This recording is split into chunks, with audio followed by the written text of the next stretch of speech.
খুব জোরদার পিকনিক চলতেছে এখানে। আমরা সব মহিলা সকল মিললে একটা পিকনিক আয়োজন করছি। আমরা যে গোট খেলি, গোটের টাকা দিয়ে আজকে আমরা সবাই মিললা পিকনিক খাইতেছি। মাংস দেওয়া মানুষ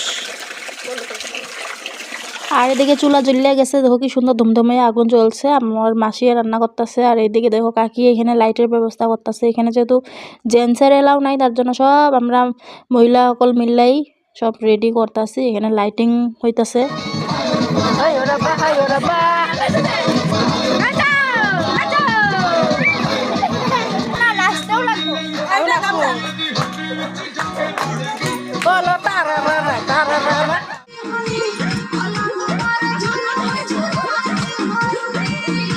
নাচানাচি শেষ করে এখানে হলো খাওয়ার টাইম। এখানে সবাই খাইতে বয়া পড়ছে, তারপরে আমরা খামো। তো এখানেই ভিডিওটা শেষ করছি, আবার দেখা হবে। সবাইকে টাটা।